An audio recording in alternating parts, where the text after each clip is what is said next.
She wiped orange juice from her face with trembling fingers, the liquid dripping onto the cafe floor as a dozen phones captured her humiliation. "Have a good day, sir," she whispered. The white billionaire smirked, satisfied he'd put the black waitress in her place. But in exactly 24 hours, he'd walk into the most important meeting of his life and discover a truth that stops him cold and leaves him dumbfounded. Welcome, my beautiful family. If you are enjoying this story, don't forget to hit that subscribe button, like the video and comment where you are watching from. Your support helps us bring more powerful stories. And trust me, you won't want to miss them. Now, let's proceed. Rain pelted the windshield of Connor Blake's cherry red Portofino, each droplet catching the gray morning light like tiny bullets. 47%, he growled into his Bluetooth earpiece. Those bastards tanked my stock by 47%. Trevor Kane's voice crackled through the speakers, thin with nervousness. "Sir, the board meeting went better than expected," Mr. Goldman said. Goldman said nothing that matters. Connor jerked the car into a parking space outside Brew and Bike Cafe on Pine Street, his knuckles white against the leather steering wheel. "They questioned my leadership, Trevor. My leadership. I built Blake Tech from nothing. Nothing." At 32, Connor Blake commanded a tech empire worth $12 billion. His company had revolutionized cloud computing, made him the youngest billionaire in Seattle's history, and landed him on every major magazine cover. Yet this morning, his perfectly styled blonde hair caught raindrops like accusations, and his piercing blue eyes burned with a kind of rage that came from feeling cornered. He stepped out of the Ferrari, his charcoal wool coat flapping in the December wind. The cafe windows glowed warm against the storm, packed with Sunday morning customers seeking refuge from Seattle's relentless rain. "Get Rachel on damage control," Connor snapped into his phone. "I want those news stories buried by noon." "Sir, about the Goldman Sachs meeting tomorrow." Connor ended the call and shoved through the cafe's glass door, bell chiming his arrival like a warning. Destiny Washington balanced 3 plates on her left arm while pouring coffee with her right, moving through the crowded cafe with practiced grace. Her natural hair was pulled back in a simple style, and her brown uniform dress couldn't hide the quiet confidence in her posture. "Order up, table 6, called Beverly Patterson from behind the counter, her silver hair catching the cafe's warm lights. "Got it, Bev." Destiny's voice carried a subtle authority that most customers missed. At 28, she possessed the kind of presence that made people look twice without understanding why. She delivered the breakfast plates to a family near the window, their young daughter giggling at the whipped cream on her pancakes. "Anything else I can get you folks?" "Just the check when you have a chance," the father smiled. "Great service, thank you." Destiny nodded, already calculating her next move. For 6 weeks, she'd worked the Sunday morning shift at this particular cafe, learning patterns, observing behaviors, gathering intelligence. Most people saw a waitress. They had no idea they were looking at the youngest senior partner in Goldman Sachs history, a woman who'd closed deals worth hundreds of billions. Her phone buzzed against her hip. A text from Lawrence Goldman himself. Final numbers confirmed. $87 billion acquisition ready. Need character assessment complete. She deleted the message and picked up the coffee pot. Through the window, she watched a red Ferrari park across the street. Her target was arriving right on schedule. Connor Blake pushed through the door, rain dripping from his coat, phone pressed to his ear. His voice carried across the cafe like a blade. "I don't care what the headlines say. I am Blake Tech. Without me, that company is worthless code and empty promises." Several customers glanced up from their meals, recognizing the famous face from business magazines. Connor's jaw clenched as he noticed their stares, his blue eyes scanning the room until they found an empty booth in the corner.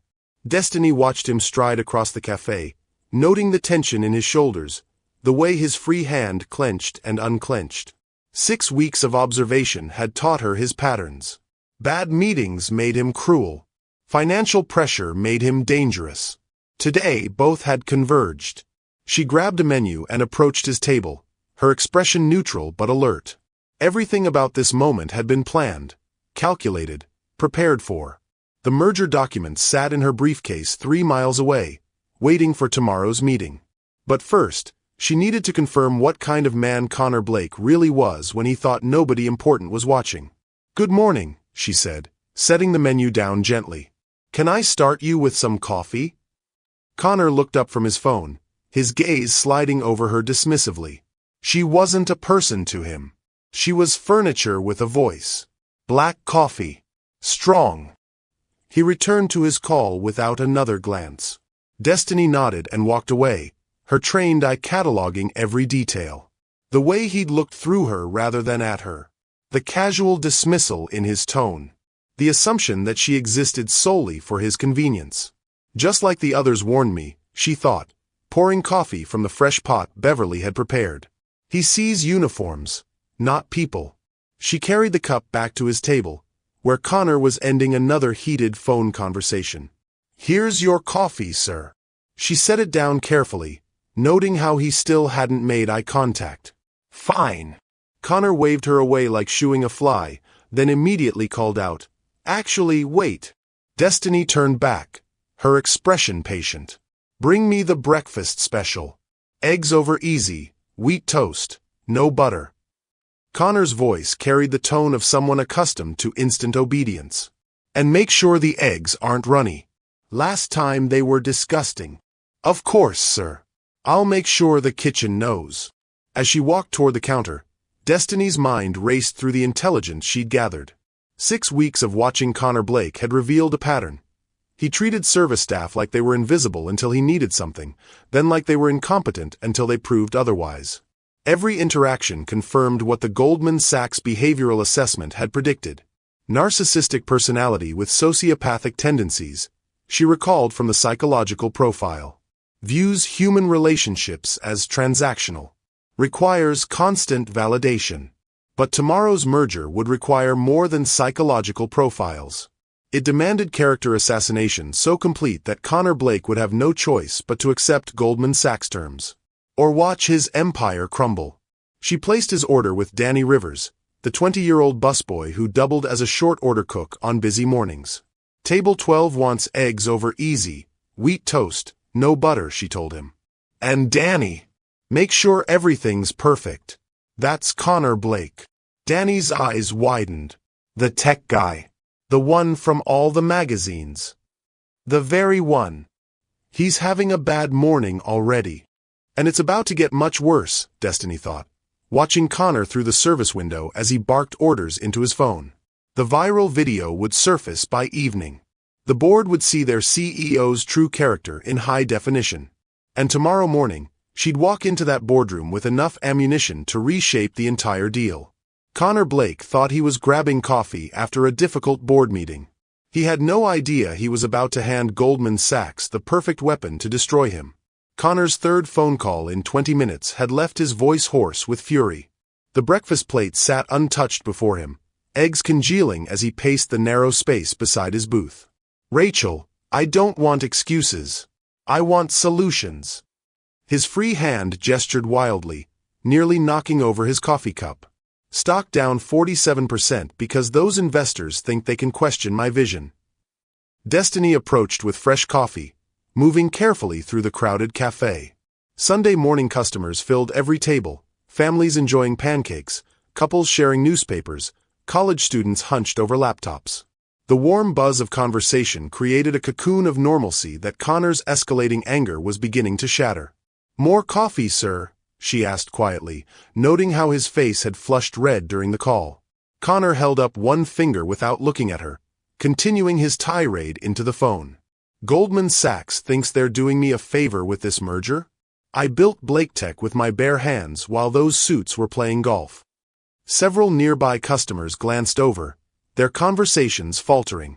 A mother pulled her young daughter closer, sensing the shift in atmosphere. Destiny waited patiently, coffee pot in hand, watching Connor's body language deteriorate. His shoulders hunched forward like a predator preparing to strike. His jaw muscles twitched with barely contained rage. 6 weeks of observation had taught her to recognize this particular storm pattern. "Sir," she tried again, keeping her voice gentle, "would you like me to warm up your coffee?" This time Connor looked at her, really looked, and something ugly flickered behind his blue eyes. He saw her dark skin, her uniform, her patient expression, and his mind made the calculation it always made. Here was someone safe to hurt. "No," he snapped, ending his call with a vicious jab at the phone screen. "What I would like is for people to do their jobs properly the first time." "Of course, sir. Is there anything wrong with your breakfast?" Connor stared down at the plate of cold eggs and untouched toast. The food wasn't the problem. The board meeting wasn't the problem. The stock price wasn't the problem. The problem was that Connor Blake, master of the universe, felt small for the first time in years, and he needed someone to pay for that feeling. His gaze swept the cafe, taking inventory. Families with children. Professional couples. College kids with expensive laptops. All potential witnesses. All potential problems. But the waitress? She was nobody. Less than nobody. "Actually, yes," Connor said, his voice dropping to a dangerous whisper. "There's a huge problem with my breakfast." Destiny's internal warning system activated. She'd seen this look before, during her years climbing the corporate ladder, in boardrooms where men decided she didn't belong. But she maintained her professional composure. "I'm sorry to hear that. What can I fix for you?" Connor picked up his glass of fresh orange juice, the one Danny had brought 5 minutes earlier. The pulp swirled in the golden liquid as he tilted it toward the light. "You people," he began, his voice carrying across the increasingly quiet cafe, "you just don't understand quality, do you?" The words hit Destiny like physical blows. "You people." In 2 words, Connor had revealed everything she needed to know, everything the Goldman Sachs board needed to hear.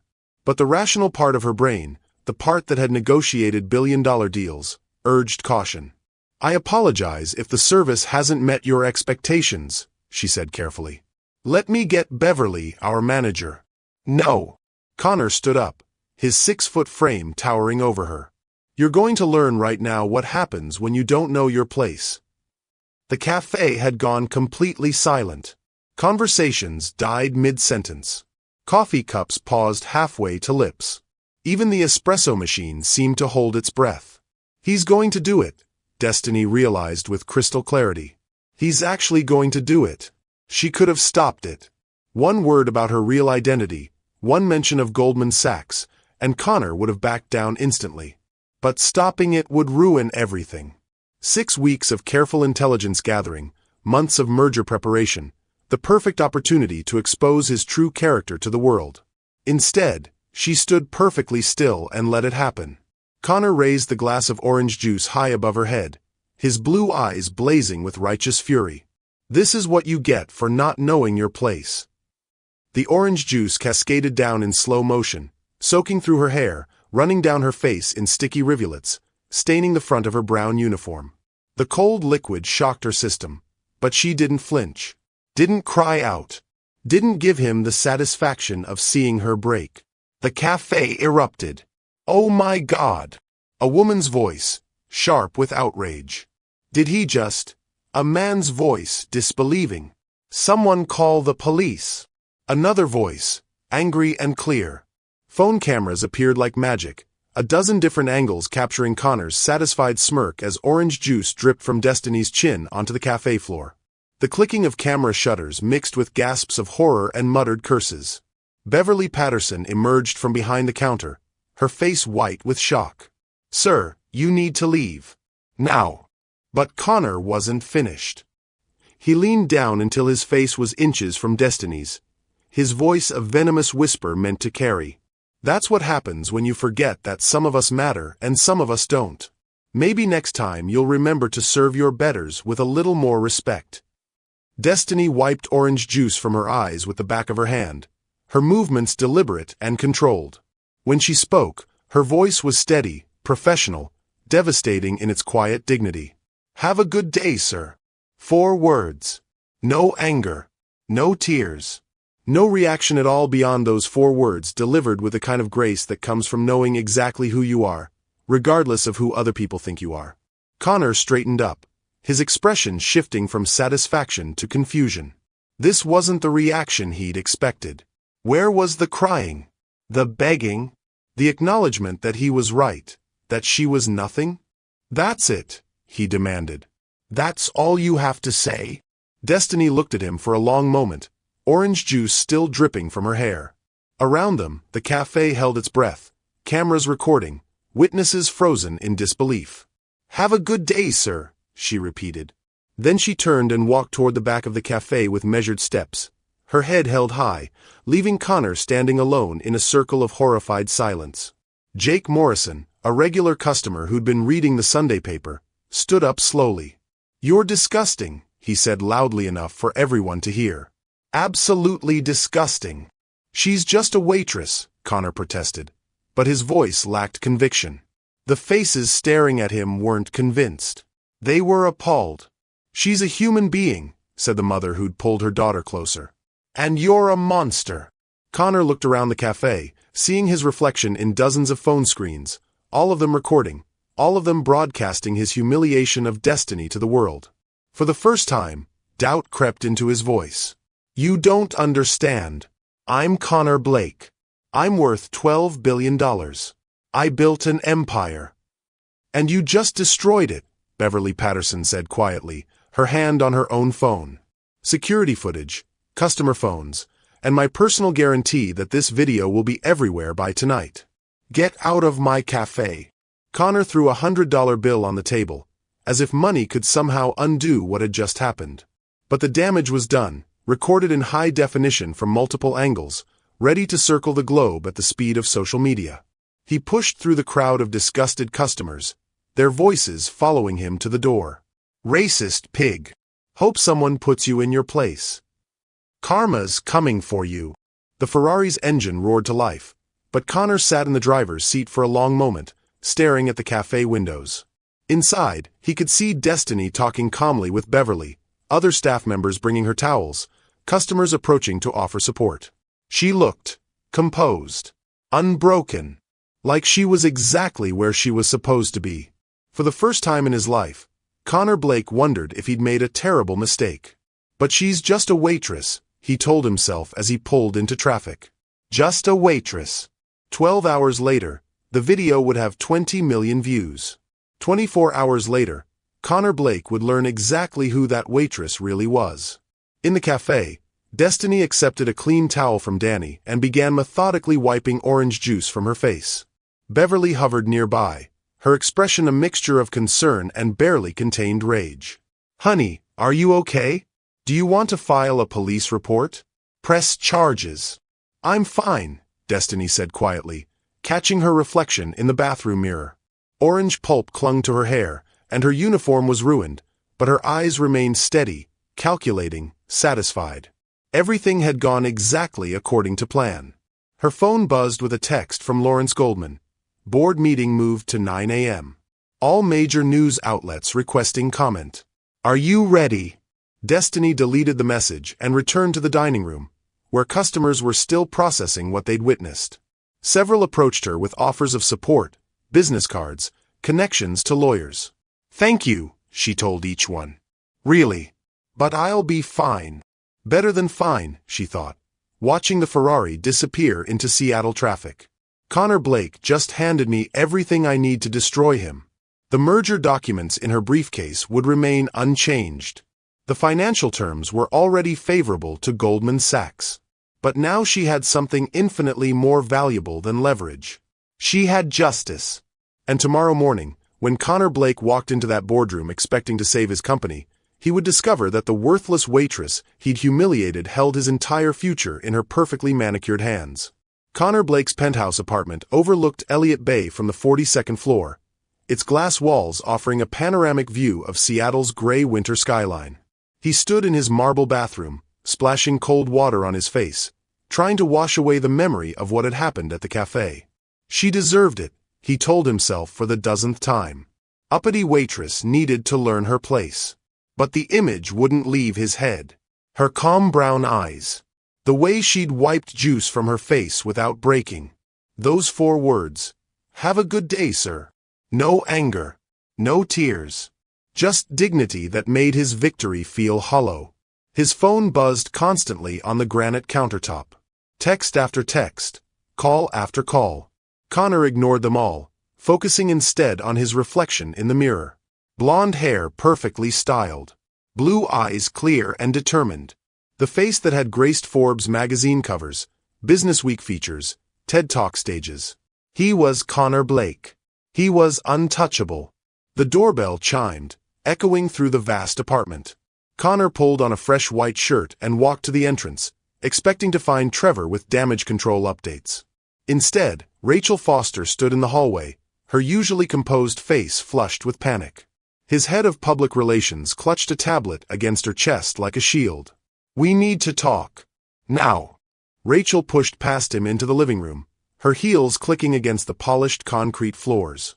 At 45, she'd managed crises for tech executives, politicians, and celebrities. Connor had never seen her look this rattled. "Rachel, whatever it is can wait. I had a difficult morning, and I need—" "No." Rachel spun around, her voice sharp. "It can't wait. Sit down." Something in her tone made Connor obey. He settled onto his leather couch, noting how Rachel remained standing, pacing like a caged animal. "Tell me you didn't pour orange juice on a black waitress this morning." The words hit Connor like ice water. "How did you? Tell me you didn't do it."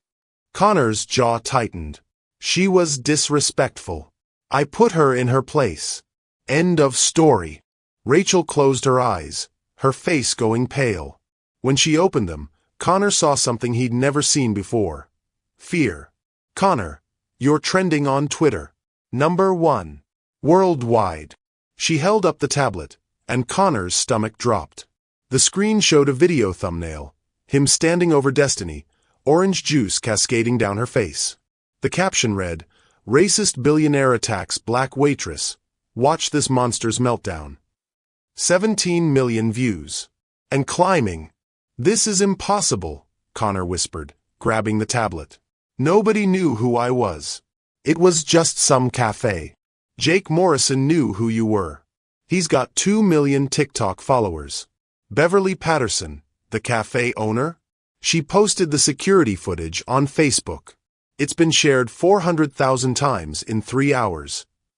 Connor scrolled through the comments, each one a dagger to his carefully constructed image. "Hope this racist pig loses everything. That waitress showed more class than this billionaire ever will. Someone dox this monster. He needs to face consequences. Blake Tech stock about to tank harder than his reputation." "Make it stop," Connor said quietly. "Take it down. All of it." Rachel laughed, but there was no humor in the sound. "You can't take down the internet, Connor. This is viral. It's everywhere. CNN, Fox News, MSNBC, they're all running the story." Connor's phone rang, the sound echoing through the apartment like an alarm. Trevor's name flashed on the screen. "Don't answer it," Rachel warned. "He's been calling me too. The board is in emergency session. Stock price is in free fall. We're looking at a complete public relations disaster." But Connor was already answering. "Trevor, thank God. Tell me you've got this under control." Trevor's voice cracked with panic. "Sir, I need you to get down here immediately. The board is considering removing you as CEO. They're saying the Goldman Sachs merger is at risk. Mr. Goldman himself called an hour ago." The tablet slipped from Connor's hands, clattering to the floor. "Goldman called? What did he say?" "He said the merger is contingent on Blake Tech maintaining certain standards of corporate conduct." "Sir, they're threatening to pull out entirely." Connor's world tilted. The Goldman Sachs merger wasn't just a business deal. It was salvation. Blake Tech's cloud computing platform was hemorrhaging money, losing ground to younger, more agile competitors.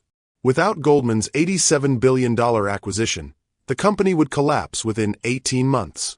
"This is insane," Connor said into the phone. "One incident. One moment of poor judgment.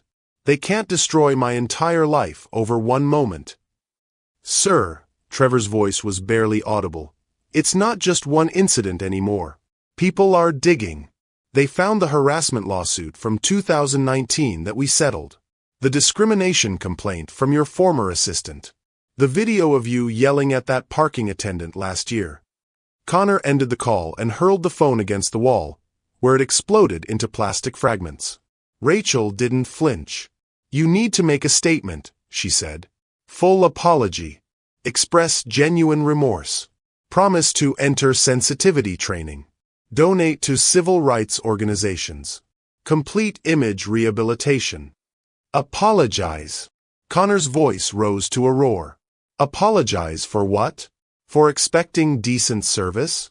For refusing to be disrespected by some minimum wage nobody? That minimum wage nobody just destroyed your reputation in 4 hours.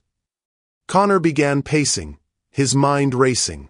There has to be a way out of this. Money talks. Everyone has a price. Find out who she is. Buy her off. Make her recant. Rachel stared at him with something approaching disgust. "Are you listening to yourself? You poured juice on an innocent woman because you were having a bad day. The entire world saw it. And your solution is to bribe her. My solution is to survive this. Blake Tech employs 14,000 people. If Goldman Sachs pulls out, those jobs disappear. The company dies. Everything I built gets destroyed because one waitress couldn't handle a little juice." The apartment fell silent except for the sound of rain against the windows. Rachel gathered her things, her movements deliberate and final. "Where are you going?" Connor demanded. "To write your resignation letter. Because if you won't save yourself, maybe the board can save the company." After she left, Connor stood alone in his penthouse, Seattle spread out below him like a kingdom he was losing piece by piece. He retrieved his backup phone and scrolled through the video again, studying Destiny's face frame by frame. There was something wrong with the picture. Something he couldn't identify. The way she'd stood so still, letting it happen.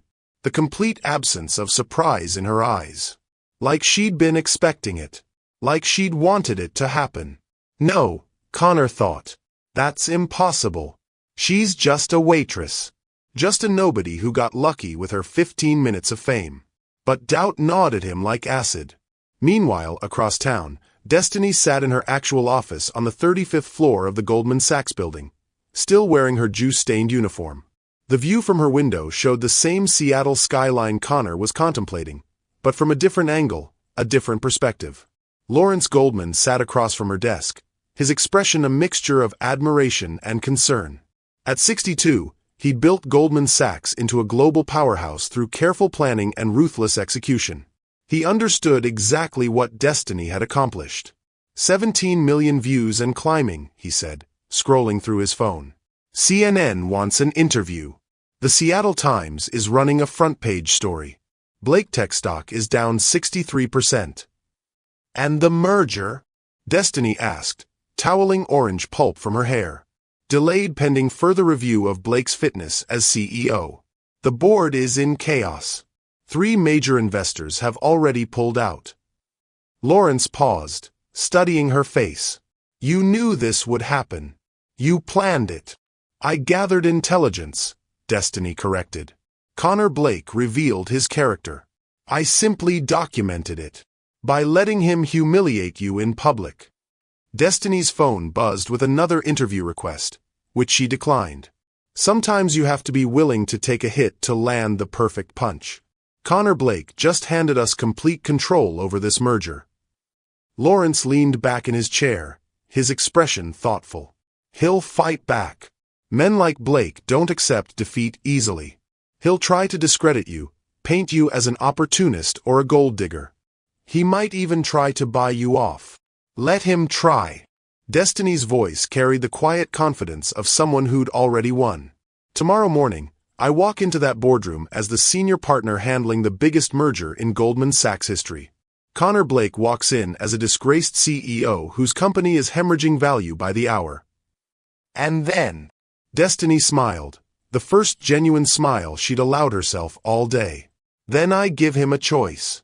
Accept our terms, including his immediate resignation and a complete restructuring of Blake Tech's leadership, or watch his company die. You're assuming he'll choose to save the company over his pride. I'm counting on it. Men like Connor Blake always choose money over principles. It's what makes them predictable. Lawrence stood to leave, then paused at the door. For what it's worth, I'm sorry you had to endure that.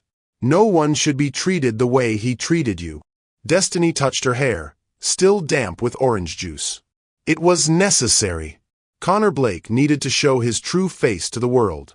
And tomorrow, when he realizes exactly who he attacked, the look in his eyes will make every sticky drop worth it. As Lawrence left, Destiny turned back to her computer screen, where the merger documents awaited her final review. $87 billion. Connor Blake's entire empire, restructured according to Goldman Sachs' vision. Have a good day, sir, she thought, remembering her parting words at the cafe. Tomorrow, she'd show Connor Blake exactly what kind of day she had planned for him. The Goldman Sachs conference room on the 42nd floor buzzed with tension as Seattle's most powerful business leaders gathered for an emergency session. The mahogany table reflected the city lights beyond the windows, where protesters had begun assembling outside the building with signs reading, "Justice for Waitress," and "Blake must go." Connor Blake sat at one end of the polished table, his usually perfect appearance showing cracks. His tie hung slightly loose, his blonde hair mussed from running his hands through it repeatedly. Across from him, Patricia Quinn and 3 other Blake Tech board members maintained careful distance, as if his disgrace might be contagious. "The situation is untenable," Patricia said, her voice cutting through the room's heavy silence. At 58, she'd served on corporate boards for 2 decades, but she'd never seen a crisis unfold this quickly. Stock price down 71%. Major clients threatening to pull contracts. The Goldman Sachs merger hanging by a thread. Trevor Kane stood behind Connor's chair, his tablet displaying real-time social media metrics like a doomsday clock. "Sir, we're approaching 25 million video views. #BlakeRacist is trending in 43 countries." Connor's jaw clenched. One incident, one moment of poor judgment, and you're all ready to throw away everything I've built. Poor judgment. Patricia's voice rose. "Connor, you poured juice on a black woman while calling her worthless. In front of witnesses. While being recorded. She was disrespectful. She asked if you wanted dessert." The room erupted in heated arguments, voices overlapping in a cacophony of blame and recrimination. Connor found himself defending actions he wasn't sure he understood, while board members questioned decisions they'd supported for years. At precisely 7 p.m., the conference room doors opened with mechanical precision. Lawrence Goldman entered first, his silver hair catching the overhead lights, followed by Sandra Lee, Goldman's chief legal counsel. Behind them walked a woman Connor didn't recognize, carrying a leather briefcase and moving with quiet authority. She wore a charcoal business suit that transformed her completely from the waitress he remembered. Her natural hair was styled professionally, and her brown eyes surveyed the room with calculating intelligence. When those eyes met Connor's across the table, something cold passed between them. "Gentlemen, ladies," Lawrence said, taking his seat at the head of the table. "Thank you for accommodating this emergency meeting. Given recent events, Goldman Sachs has requested an immediate review of the proposed merger terms." Connor leaned forward, desperation creeping into his voice. "Mr. Goldman, I understand there are concerns about today's incident, but I assure you, it was completely out of character. A momentary lapse in judgment that in no way reflects Blake Tech's corporate values." "Corporate values," Lawrence repeated slowly, as if tasting the words. "Yes, let's discuss those. I'd like you to meet Destiny Washington, our senior partner who's been handling the due diligence for this acquisition." The woman in the charcoal suit nodded politely around the table. "Good evening, everyone." Connor stared at her, his brain struggling to process conflicting information. The face was familiar, but everything else was wrong. The confidence, the expensive clothes, the way other people deferred to her presence. "Ms. Washington has spent considerable time researching Blake Tech's corporate culture," Lawrence continued. 6 weeks of intensive investigation, in fact. "Haven't you, Destiny?" "Yes, sir. Very intensive." Connor's world tilted slightly. Something about her voice, the cadence of her words. Where had he heard that voice before? Patricia Quinn glanced between the Goldman Sachs representatives, sensing undercurrents she couldn't identify. "Mr. Goldman, we're prepared to address any concerns about today's incident." Connor has agreed to issue a public apology and undergo sensitivity training. Has he? Lawrence's eyebrows rose. Connor, is that accurate? Connor nodded quickly, his eyes still fixed on Destiny. Absolutely.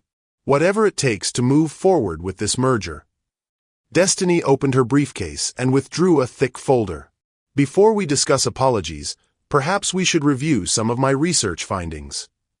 She began laying photographs across the table. Security camera stills, social media screenshots, witness statements. Each image told a story of Connor Blake's interactions with service staff, minorities, women. The pattern was undeniable. March 2023, Destiny said, her voice clinical and precise. Verbal altercation with a black parking attendant at Pike Place Market. Multiple witnesses. Connor's face paled. That was completely taken out of context. July 2023. Restaurant incident where you berated a Hispanic busboy for not clearing your table fast enough. The manager had to intervene. He was incompetent. October 2023. Hotel confrontation with a female desk clerk who refused to give you a room upgrade. You called her, quote, a stupid woman who doesn't know her place, unquote. Patricia Quinn stared at Connor in horror. Is this true? November 2023. Destiny continued relentlessly. Country club incident where you complained that the black caddy was uppity and demanded a replacement. Each revelation hit the room like a physical blow. Board members exchanged glances, their faces reflecting growing disgust. Connor realized with dawning terror that his entire pattern of behavior was being dissected under fluorescent lights. Where did you get all this? He whispered. Destiny looked directly at him for the first time since entering the room.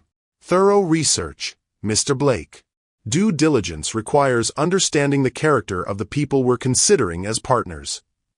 This is a witch hunt, Connor said, but his voice lacked conviction. You're taking isolated incidents and building a narrative that doesn't exist. Am I? Destiny reached into her briefcase again, this time producing a tablet. Perhaps you'd like to see today's incident from a different angle. She pressed play, and the room filled with the sound of Connor's voice, crystal clear and unmistakably venomous. You people just don't understand quality, do you? The camera angle was perfect, catching every word, every expression, every drop of orange juice. But this wasn't the shaky phone footage that had gone viral. This was professional quality, multiple angles, perfect audio. Connor's blood turned to ice. How do you have this footage? Beverly Patterson is my cousin, Destiny said simply. She installed new security cameras last month. High definition, multiple angles, professional audio recording. When I told her I was investigating Blake Teka's corporate culture, she agreed to help. The room spun around Connor as the implications hit him. You planned this. You set me up. I documented your character, Mr. Blake. You chose your own actions. Lawrence Goldman leaned back in his chair, his expression unreadable. Ms. Washington has recommended that Goldman Sachs withdraw from the merger entirely. Blake Teka's corporate culture appears to be fundamentally incompatible with our values. No! Connor lurched forward, desperation overriding dignity. You can't do this. The company will die without this merger. 14,000 jobs will disappear. Then perhaps, Destiny said quietly, you should have thought about that before you decided to humiliate a black woman because you were having a bad day. Patricia Quinn found her voice. Mr. Goldman, the board is prepared to remove Connor as CEO immediately. We can restructure the entire executive team if necessary. That's a start, Lawrence said.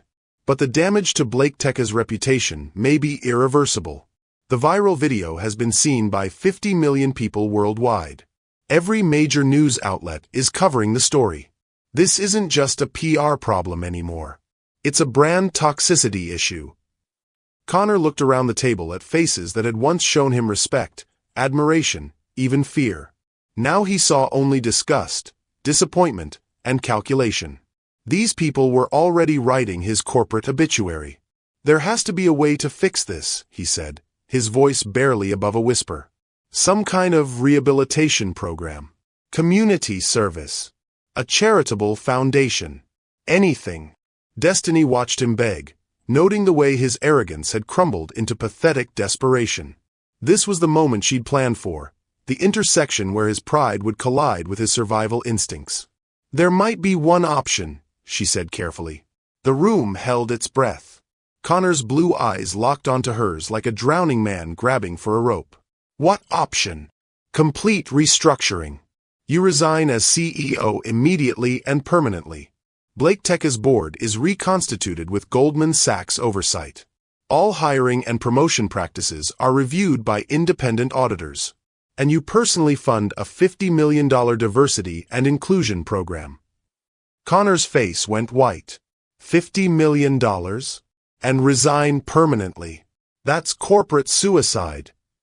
No, Mr. Blake, Destiny corrected. Corporate suicide is what you did this morning when you decided that your hurt feelings mattered more than basic human dignity. She stood up, gathering her materials with practiced efficiency. Goldman Sachs will consider proceeding with a modified merger under these terms. You have until 9 a.m. tomorrow to decide. And if I refuse? Destiny paused at the door, her hand on the handle. When she turned back, her expression held no mercy whatsoever. Then Blake Tech dies, and you become a cautionary tale about what happens when power corrupts absolutely. The door closed behind the Goldman Sachs team with a soft click that sounded like a coffin lid falling shut. Connor sat alone at the table with his board members, the weight of his choice crushing down on him like gravity. Patricia Quinn's voice cut through the silence like a blade. Connor, you have exactly 14 hours to save this company. For the sake of 14,000 employees who did nothing wrong, I pray you make the right choice. But Connor Blake wasn't thinking about employees or choices or redemption. He was thinking about the look in Destiny Washington's eyes when she delivered her ultimatum. It was the same look she'd given him that morning when she'd said, "Have a good day, sir." The look of someone who had been planning his destruction all along. Connor Blake sat alone in his penthouse, the Seattle skyline twinkling beyond the floor-to-ceiling windows like stars in a universe that no longer made sense. Empty whiskey bottles lined the marble counter, testament to his attempt to drown the day's revelations in single malt scotch. His laptop screen glowed with search results for Destiny Washington Goldman Sachs. Page after page revealed a career trajectory that defied everything he thought he knew about the world. Harvard Business School, summa cum laude. Goldman Sachs' youngest senior partner in company history. Led acquisitions worth over $200 billion. Featured on Fortune's 40 Under 40 list 3 consecutive years. Impossible, Connor muttered, scrolling through professional headshots of Destiny in power suits, shaking hands with CEOs, addressing corporate conferences. She was serving coffee, taking orders. She called me sir. But the evidence was undeniable. Destiny Washington wasn't just successful. She was legendary.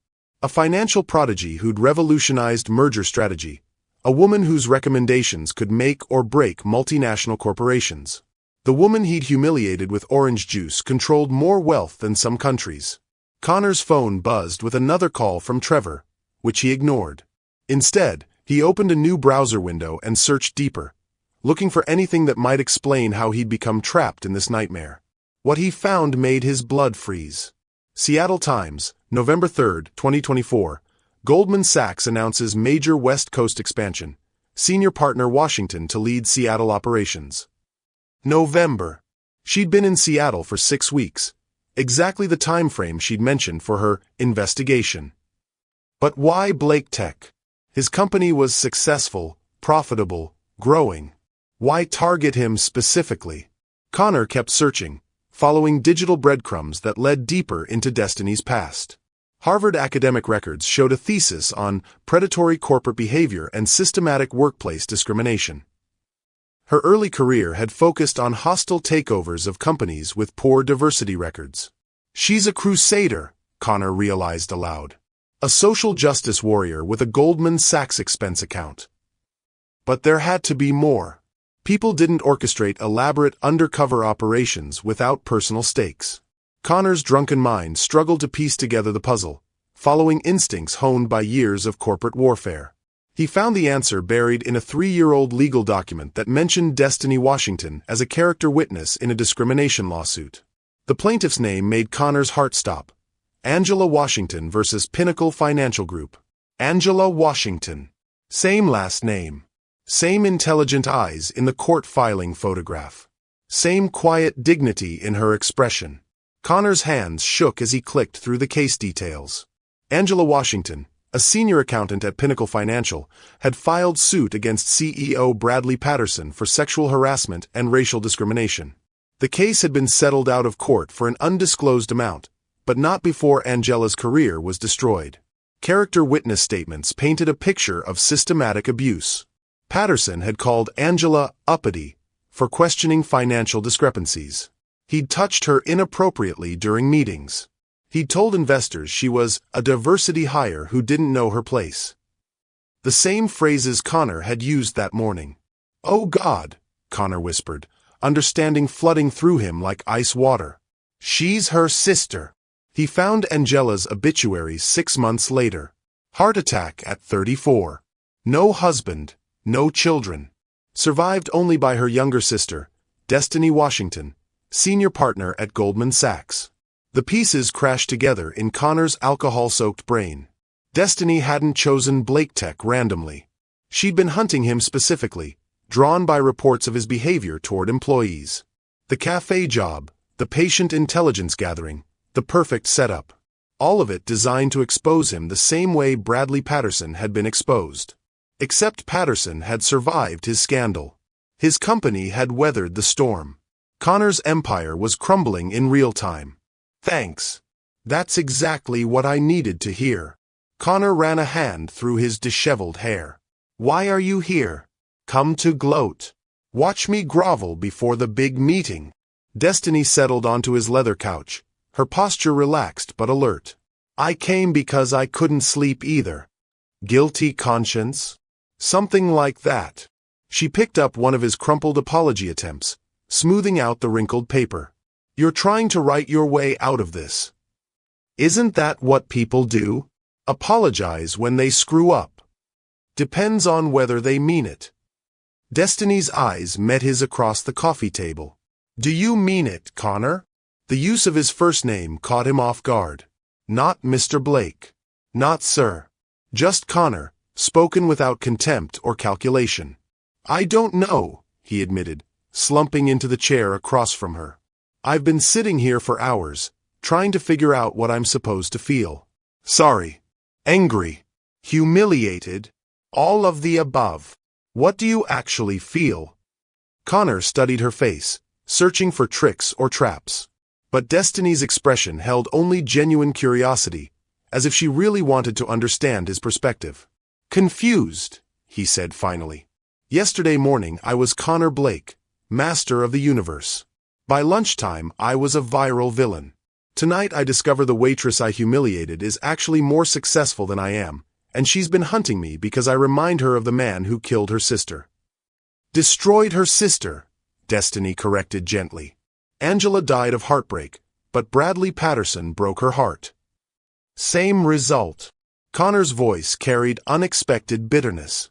"Your sister is dead, my company is dying, and somehow we're both supposed to find meaning in this mess." Destiny was quiet for a long moment, her fingers tracing patterns on the leather cushions. When she spoke, her voice was softer than he'd ever heard it. "Angela would have liked you, you know. Before yesterday. Before all of this." Connor stared at her in disbelief. "The woman I destroyed would have liked me? That's the most ridiculous thing I've ever heard. Not the woman you destroyed. The man you used to be." Destiny pulled out her phone, scrolling through old articles.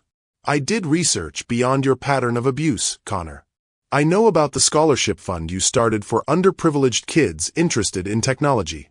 The coding bootcamp you funded in South Seattle. The time you personally visited every family when you had to do layoffs in 2019. Connor's throat tightened.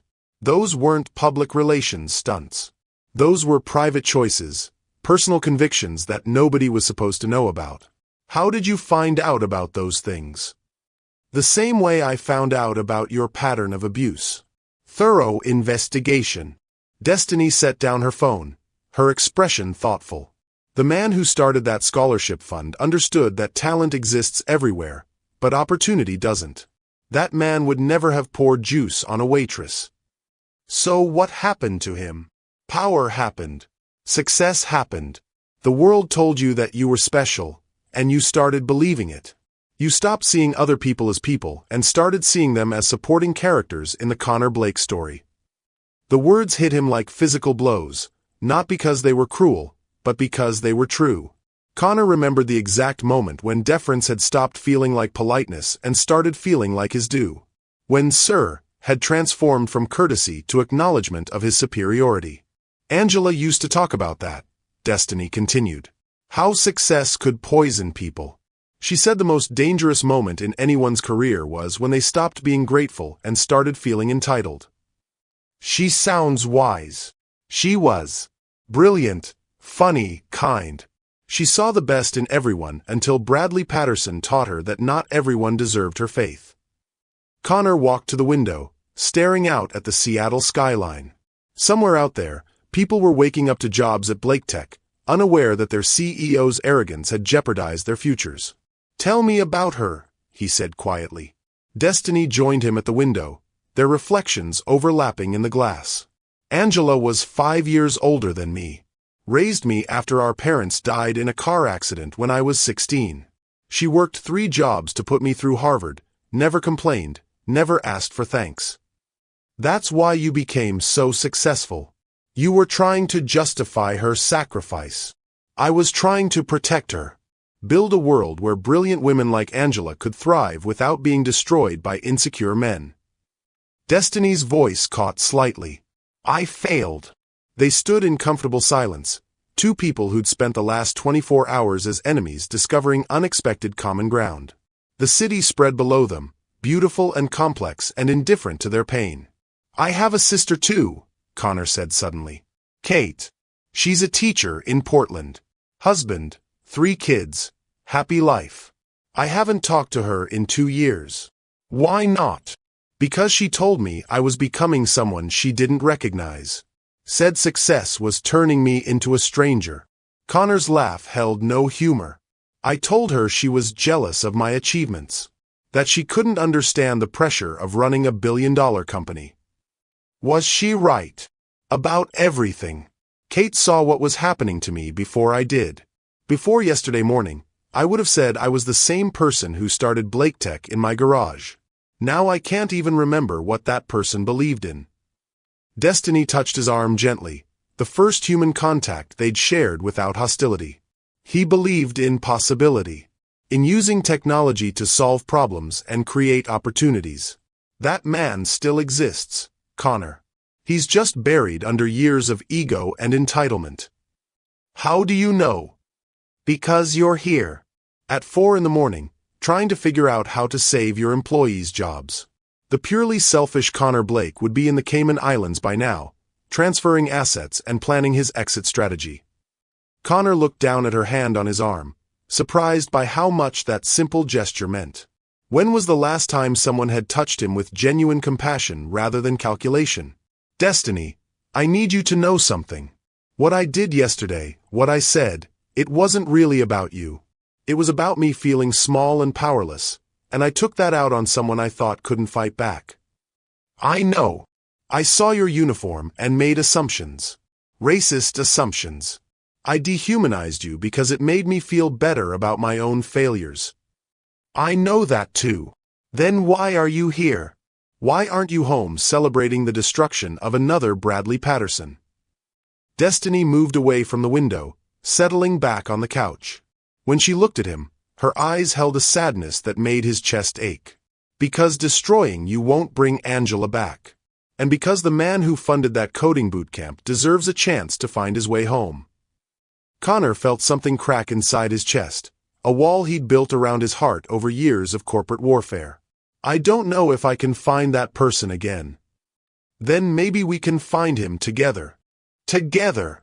Connor's voice was barely audible.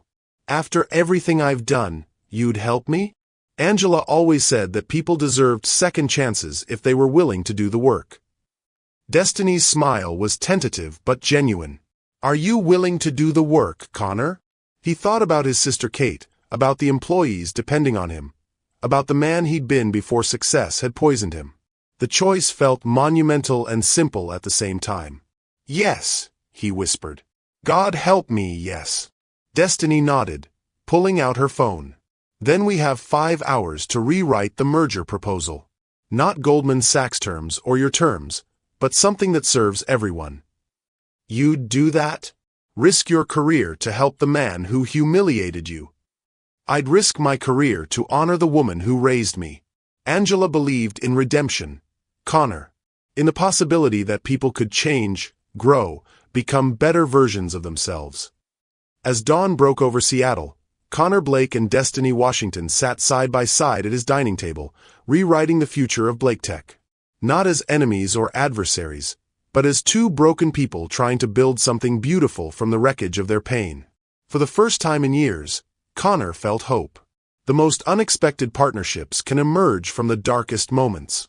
The Goldman Sachs boardroom buzzed with tension as Seattle's most powerful business leaders filed in for the merger meeting that would determine Blake Tech's fate.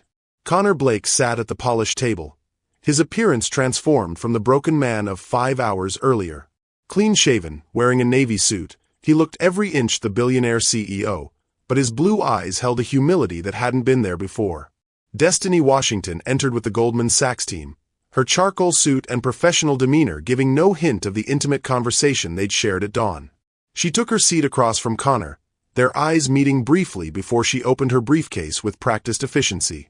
Patricia Quinn called the meeting to order, her voice tight with barely controlled stress.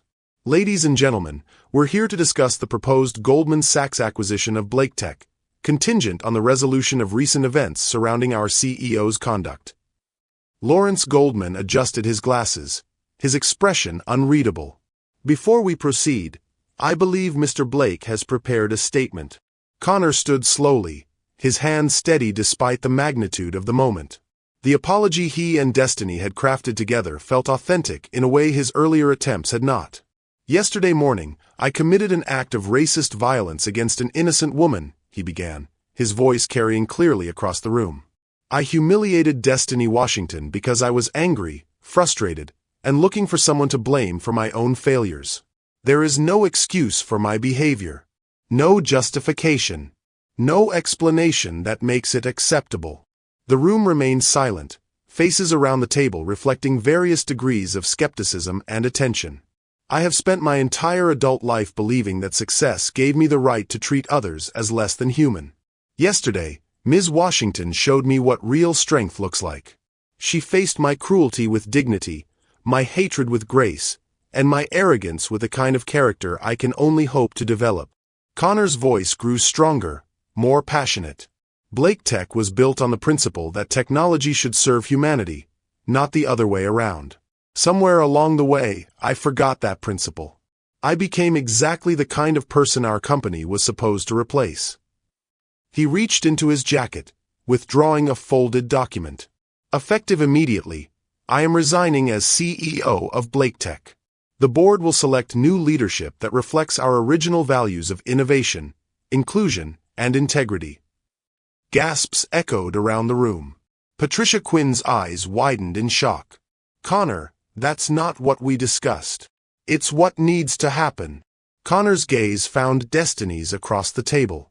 Ms. Washington and I have spent the morning developing a new merger proposal that protects Blake Tech's employees while ensuring the company's future reflects its founding principles rather than my personal failings.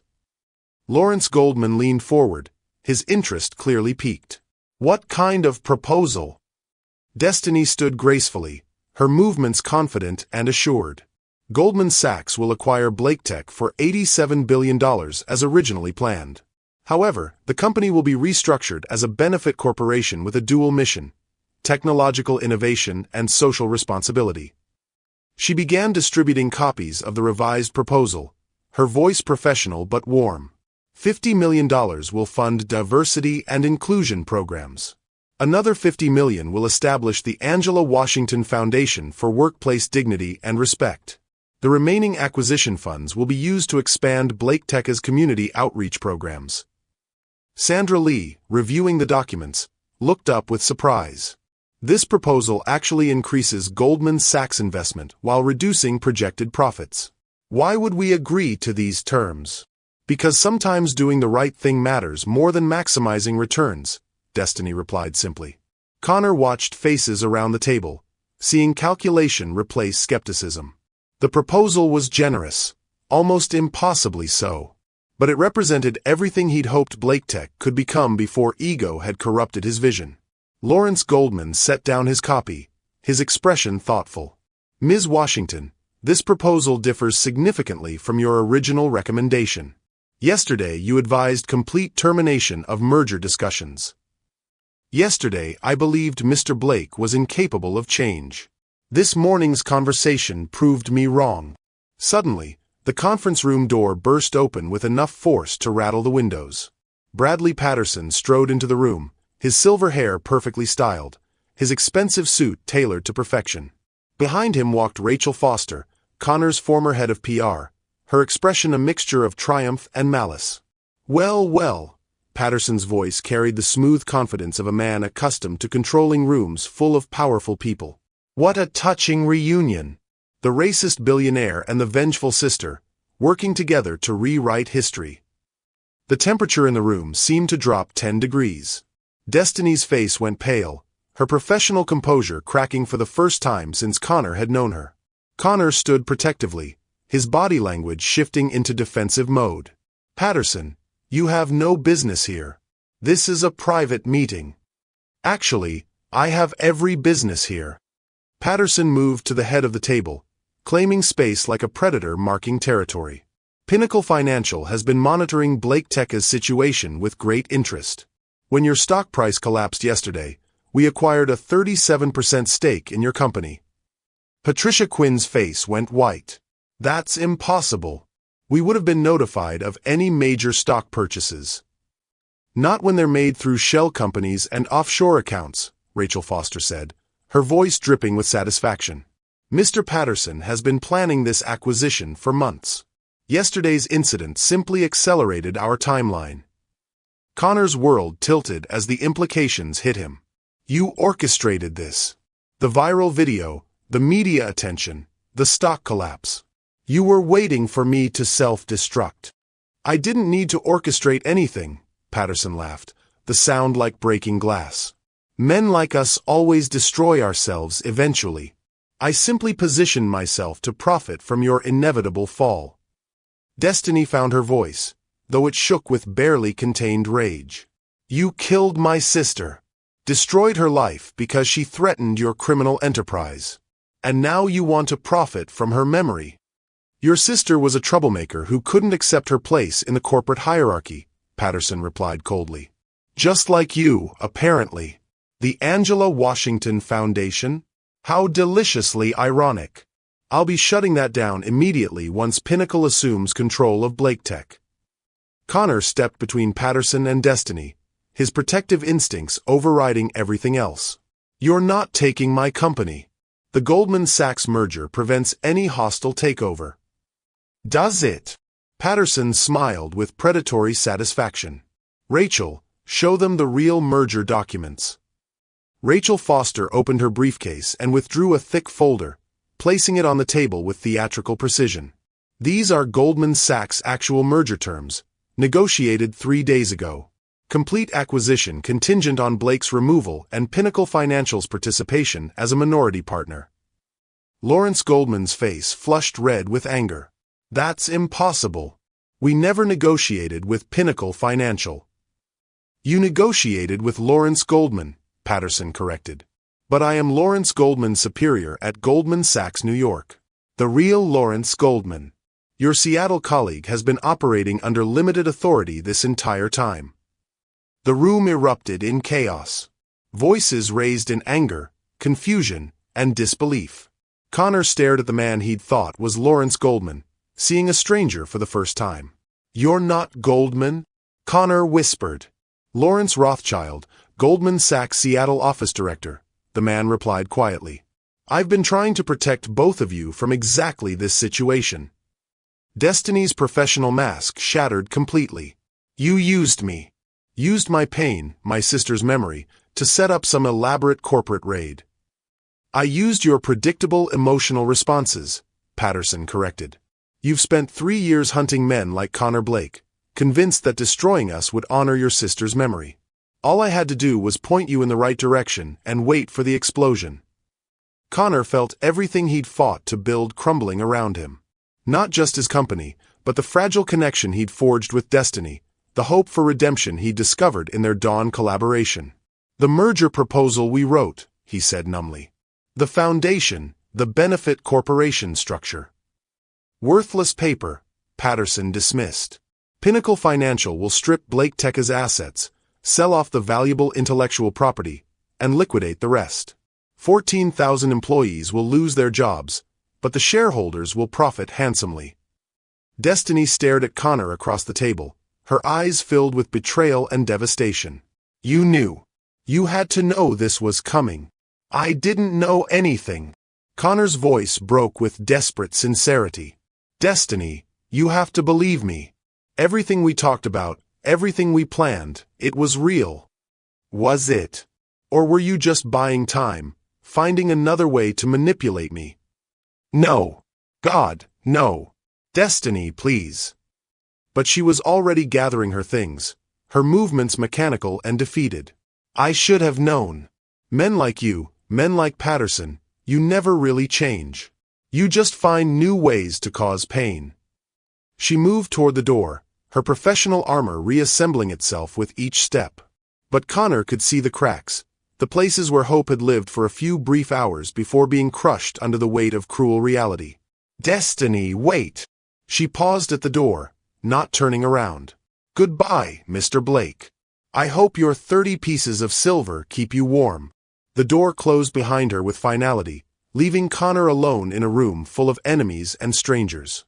Patterson's satisfied smile felt like acid on his soul. Don't look so tragic, Blake, Patterson said cheerfully. You'll walk away with enough money to buy a small country.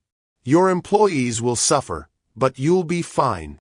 Connor looked around the table at faces that had once respected him, now showing only disgust and disappointment.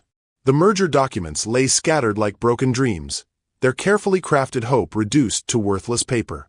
For the first time in his life, Connor Blake understood what it meant to lose everything that mattered. And he was just getting started.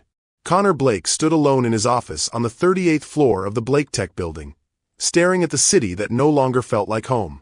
2 hours had passed since the boardroom explosion. 2 hours of watching his life's work be dismantled by lawyers and accountants who spoke in cold numbers rather than human dreams. His personal assistant had already cleaned out her desk. Security guards waited in the hallway to escort him from the building he'd built from nothing. The Ferrari in the parking garage would be repossessed by evening. Everything he'd accumulated through 15 years of relentless ambition was disappearing faster than smoke in wind. But none of that mattered compared to the look in Destiny's eyes when she'd walked out of that boardroom. Goodbye, Mr. Blake. I hope your 30 pieces of silver keep you warm. Connor's reflection stared back at him from the window, a man who'd gained the world and lost his soul in the process. The phone on his desk buzzed constantly with calls from reporters, lawyers, and former friends eager to distance themselves from his radioactive reputation. A soft knock interrupted his self-examination. Trevor Kane entered hesitantly, his young face pale with exhaustion and stress.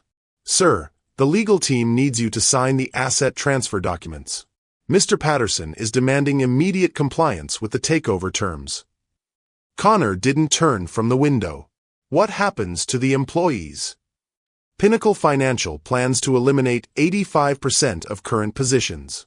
The coding bootcamp program will be terminated immediately. The scholarship fund will be dissolved and the money redirected to executive compensation.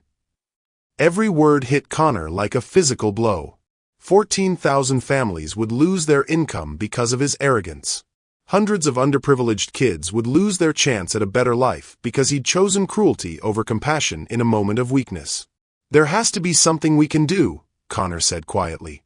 Some legal challenge, some way to protect them. Trevor's voice cracked with emotion. The lawyers say Patterson's takeover is completely legal. He owns 37% of the company, enough to force the dissolution of employee protection programs. Without the Goldman Sachs merger as a buffer, we have no leverage. Connor closed his eyes, remembering Destiny's voice from their dawn conversation. The man who funded that coding bootcamp deserves a chance to find his way home. But home was gone. Destroyed by his own hands and Patterson's calculated cruelty. Sir, there's something else. Ms. Washington is in the lobby. She's asking to see you. Connor's heart stopped. She's here. Building security wanted to turn her away, but she insisted it was urgent. Something about uncovering new information regarding the takeover. Hope flared in Connor's chest like a struck match. Maybe she'd found something, some legal loophole or corporate technicality that could save Blake Tech from Patterson's butchery. Send her up immediately. Trevor nodded and left, his footsteps echoing in the suddenly empty office. Connor straightened his tie and tried to compose himself, but his hands shook with nervous energy. Everything depended on the next few minutes. Destiny entered his office with the same professional grace she'd shown in every encounter, but something was different. Her eyes held a fire that hadn't been there in the boardroom, a determination that cut through her earlier devastation. "We need to talk," she said, closing the door behind her. "Destiny, I know you don't believe me, but I had nothing to do with Patterson's scheme. The conversation we had this morning, the merger proposal we wrote together, all of it was genuine." She studied his face for a long moment, as if weighing the sincerity of his words against the accumulated evidence of his character. "I know," she said simply. Connor blinked in surprise. "You know. I spent the last 2 hours investigating Patterson's takeover. Shell companies, offshore accounts, stock manipulation. It's all there, Connor. A pattern of corporate raiding that goes back 15 years. She opened her briefcase and withdrew a thick folder, spreading documents across his desk like a war map. Patterson has done this dozens of times. Target successful companies, wait for leadership crises, then swoop in to strip assets and eliminate competition. Blake Tech was never about revenge or justice. It was about money. Connor stared at the evidence, seeing the scope of Patterson's manipulation for the first time. He used your grief. Used Angela's memory to turn you into a weapon against me. Yes. And I let him because I was so consumed with anger that I couldn't see the bigger picture. Destiny's voice carried the weight of self-recrimination. I became exactly what he needed, a brilliant, ruthless operative willing to destroy anyone who reminded me of the man who killed my sister. So what do we do? How do we stop him? Destiny's smile was sharp as a blade. We don't stop him. We destroy him. She pulled out her laptop and opened a presentation that made Connor's eyes widen. Financial records, recorded conversations, email chains, bank transfers. A complete dossier of Patterson's criminal activities spanning decades. Patterson made one crucial mistake, Destiny explained. He assumed I was just an emotional woman seeking revenge. He never considered that I might be a world-class financial investigator with access to Goldman Sachs research resources. Connor scrolled through the evidence, seeing pattern after pattern of illegal stock manipulation, bribery, and corporate fraud. This is enough to destroy him completely. Send him to prison for the rest of his life. It is. But there's a catch. Connor looked up from the laptop, seeing something complex and painful in Destiny's expression. Using this evidence requires me to admit that I've been conducting unauthorized investigations while employed by Goldman Sachs. Corporate espionage, breach of fiduciary duty, misuse of company resources. I'll be fired immediately and face potential criminal charges myself. The magnitude of her sacrifice hit Connor like a sledgehammer. You'd give up your career? Everything you've built? Angela didn't die so I could climb corporate ladders, Destiny said quietly. She died because good people stood by and did nothing while evil men destroyed innocent lives. I won't make that mistake again. Connor felt something shift deep in his chest, a tectonic movement of the heart that changed everything. This woman, whom he'd humiliated and betrayed, was willing to sacrifice her entire future to save his employees. There has to be another way. Some option that doesn't require you to destroy your life. There is one other option, Destiny said carefully. We could walk away. Let Patterson have Blake Tech, let 14,000 people lose their jobs, and live with the knowledge that we chose our own comfort over doing what's right." The words hung in the air between them like a challenge. Connor understood that this moment would define not just his future, but his fundamental character. Was he the selfish billionaire who'd poured juice on a waitress, or was he the man who'd started a coding bootcamp to help underprivileged kids? If we expose Patterson, what happens to Blake Tech? The company gets returned to its original shareholders. The employees keep their jobs. The scholarship fund and community programs continue. Destiny paused, meeting his eyes directly. "And you remain as CEO, assuming the board and shareholders can forgive your past behavior." Connor laughed, but there was no humor in the sound. "After everything I've done? The viral video, the racist attack, the complete destruction of my reputation? They'd never trust me to lead a lemonade stand, much less a billion-dollar company." "Maybe not. But isn't that their choice to make? Shouldn't 14,000 families have the opportunity to decide whether they want to work for a man trying to change, rather than being forced to work for a monster who never will?" Connor walked to the window one last time, looking out at Seattle's skyline. Somewhere in those buildings were Blake Tech employees worried about their mortgages, their children's college funds, their dreams for the future. They'd trusted him once, before he betrayed that trust through arrogance and cruelty. "If we do this, if we expose Patterson, you lose everything. Your career, your reputation, possibly your freedom. And you'll face criminal charges for the racist attack, civil lawsuits from damaged parties, and the constant scrutiny of a world that will never let you forget your worst moment." Destiny's voice was steady, resolute. "Are you willing to accept those consequences if it means doing the right thing?" Connor thought about Angela Washington, a woman he'd never met but whose memory had changed his life. He thought about the man he'd been before success had corrupted him, and the man he might still become if he chose courage over comfort. "Yes," he said simply. "Whatever the cost, whatever the consequences. Those people trusted me once. Maybe I can earn that trust back." Destiny nodded and began uploading files to a secure server. The evidence will be transmitted to the SEC, FBI, and major news outlets simultaneously. Patterson will be arrested within hours. Blake Tech's stock will be frozen pending investigation. Your company will survive, but both of our lives will never be the same. Connor watched her work, marveling at her grace under pressure. "Why are you doing this? Really? After everything I put you through, why risk everything to save me?" Destiny paused in her typing, her fingers hovering over the keyboard.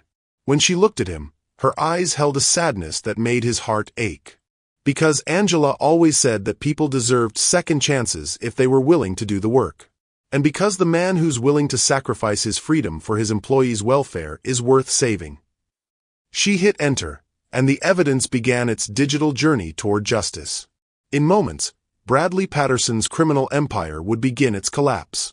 But the personal cost would be measured in years of legal battles, public scrutiny, and professional ruin. Connor Blake and Destiny Washington stood together in his office, two broken people who'd chosen to build something beautiful from the wreckage of their pain. Outside the window, Seattle sparkled in the winter sun, beautiful and full of possibility. Sometimes redemption requires sacrificing everything you thought you wanted for everything that actually matters. 6 months later, the morning sun streamed through the windows of Brew and Bite Cafe as Connor Blake pushed through the familiar glass door, the same chime announcing his arrival that had sounded on that fateful December morning. But everything else had changed. Beverly Patterson looked up from behind the counter, her silver hair catching the light as she smiled warmly. "The usual, Connor? Please, Bev. And thank you for letting me hold the meeting here." Connor settled into the corner booth where his life had imploded 6 months earlier, but the man sitting there bore little resemblance to the arrogant billionaire who'd once demanded perfection from the world. His blonde hair was shorter now, more practical than stylish. His blue eyes held a quiet humility that came from walking through fire and emerging transformed. The past 6 months had been the most difficult and rewarding of his life. The FBI investigation into Bradley Patterson's criminal empire had made international headlines. Patterson himself now sat in a federal prison, serving 15 years for securities fraud, racketeering, and conspiracy. His corporate rating network had been dismantled, returning billions of dollars to victims across 3 decades. But justice had come at a price for everyone involved. Connor's phone buzzed with a text from Trevor. Board meeting confirmed for 2 p.m. Final vote on your reinstatement. The Blake Tech Board had initially removed Connor as CEO following the December incident, but 6 months of community service, sensitivity training, and genuine transformation had slowly rebuilt their confidence. The viral video of his racist attack still haunted his reputation, but it had been joined by newer footage. Connor working at homeless shelters, Connor speaking at diversity conferences, Connor personally apologizing to every service worker he'd ever mistreated. The cafe door chimed again, and Destiny Washington entered wearing a simple blue dress that made her natural beauty radiant. Their eyes met across the crowded restaurant, and Connor felt his heart skip the same way it had for months now whenever she appeared. She'd lost her position at Goldman Sachs, just as she'd predicted. Corporate espionage charges had been dropped in exchange for her testimony against Patterson, but her career in high finance was over. Instead of destroying her, the loss had liberated her to pursue work that matched her values. "Sorry I'm late," Destiny said, sliding into the booth across from him. The foundation meeting ran longer than expected. The Angela Washington Foundation had grown beyond their wildest dreams, funded by recovered assets from Patterson's criminal network and donations from people inspired by their story. In 6 months, they'd implemented workplace dignity programs at over 200 companies, provided legal support for discrimination victims, and created mentorship opportunities for young professionals of color. Beverly brought them coffee without being asked, her expression fond and protective. She'd become something of a surrogate mother to both of them during the dark months following the exposure of Patterson's crimes. "How did the presentation go?" Connor asked, noting the exhaustion in Destiny's eyes. "Microsoft wants to implement our workplace respect protocols across their entire organization. It's a 3-year, $20 million contract." She smiled tiredly. Angela would have been amazed. Connor reached across the table and took her hand, marveling at how natural the gesture had become. Their relationship had developed slowly, carefully, built on shared purpose rather than passion, mutual respect rather than attraction. The love had grown gradually, nurtured by working together to build something meaningful from the ashes of their former lives. "She'd be proud of you," Connor said softly. "Proud of everything you've accomplished." "Proud of everything we've accomplished," Destiny corrected. The foundation wouldn't exist without Blake Tech's financial support and technological infrastructure. The early days had been brutal for both of them. Death threats from white supremacists who saw Connor as a race traitor. Harassment from social justice activists who viewed Destiny as selling out to her oppressor. Legal battles that drained their savings and tested their resolve. But they'd faced it together, 2 broken people learning to trust again, to hope again, to love again. Connor's phone rang, displaying Patricia Quinn's name. He answered with the speaker on so Destiny could hear. "Connor, it's unanimous. The board has voted to reinstate you as CEO of Blake Tech, effective immediately." Destiny squeezed his hand as relief flooded through him. "Thank you, Patricia. I won't let them down again. See that you don't." The shareholders are watching closely, and public opinion is still mixed. But the employees support you, the community programs are thriving, and our stock price has recovered to pre-scandal levels. You've earned this second chance. After hanging up, Connor and Destiny sat in comfortable silence, processing the magnitude of the moment. 6 months ago, he'd been a disgraced pariah facing criminal charges. Today, he was reclaiming leadership of the company he'd built from nothing. "So what happens now?" Destiny asked. "Now we keep building. The coding bootcamp expands to 5 cities this fall. The scholarship fund has tripled in size. And Blake Tech becomes the kind of company I should have created 15 years ago." Destiny smiled, but Connor caught a flicker of something uncertain in her expression. "What is it?" "Microsoft offered me a position. Vice President of Corporate Ethics, based in their Seattle office. It's a chance to impact millions of employees, not just the companies we work with through the foundation." Connor's stomach dropped, though he tried to keep his expression neutral. "That's incredible. You'd be perfect for that role. It would mean stepping back from the foundation, from working so closely with Blake Tech." She paused, meeting his eyes directly. From working so closely with you. The unspoken question hung between them like morning mist. Their relationship existed in the intersection of their shared mission. What happened when their professional paths diverged? Connor took a deep breath, choosing his words carefully. Destiny, 6 months ago you sacrificed your entire career to save my company and my employees. You've spent every day since then helping me become a better man and building something beautiful from the wreckage of our pain. Connor, let me finish. You've given me everything. Your trust, your forgiveness, your love. The least I can do is support your dreams, even if they take you away from me. Tears gathered in Destiny's eyes, and Connor realized his own vision was blurring. I haven't said yes to Microsoft yet, she whispered. Why not?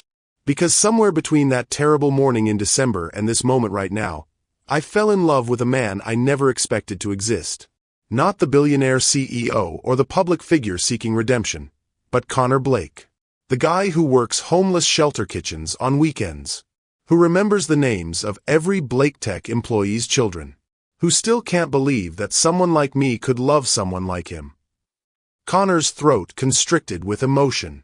Destiny Washington, you are the most extraordinary woman I've ever known.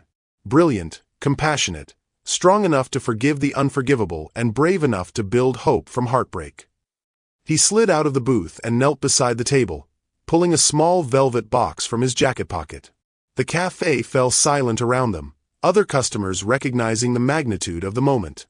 I know our story started with hatred and pain. I know I have no right to ask for forever after causing you so much hurt.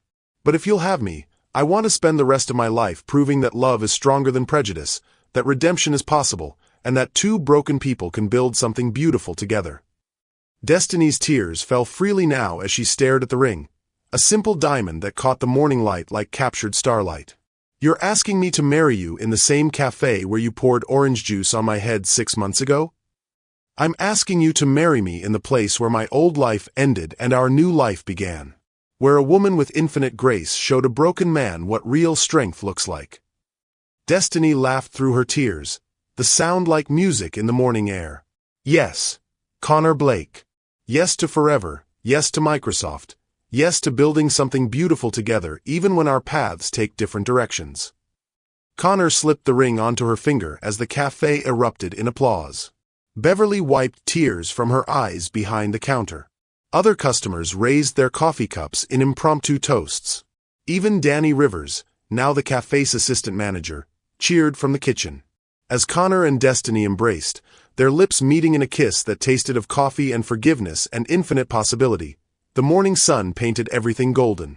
Outside, Seattle hummed with life and opportunity. Blake Tech's headquarters gleamed in the distance, ready for new leadership that valued people over profits. The Angela Washington Foundation's offices buzzed with activity, changing workplace culture one company at a time. And in a small cafe on Pine Street, two people who'd found love in the aftermath of hatred proved that redemption was always possible for those brave enough to choose it. Connor Blake had learned that true power came not from dominating others, but from lifting them up. Destiny Washington had discovered that love could bloom even in ground poisoned by prejudice and pain. Together, they'd built something neither could have created alone, a future worth believing in. Have a good day, sir, Destiny had said on that terrible December morning, not knowing that her grace would plant seeds of transformation that would grow into forests of hope. 6 months later, as morning turned to afternoon in a cafe filled with love and second chances, every day was good indeed. Love conquers hate. Redemption defeats revenge. And sometimes the most beautiful stories grow from the darkest moments. 1 year later, the Seattle Convention Center buzzed with energy as Connor Blake stepped up to the podium, facing an audience of 3,000 business leaders gathered for the annual Corporate Responsibility Summit.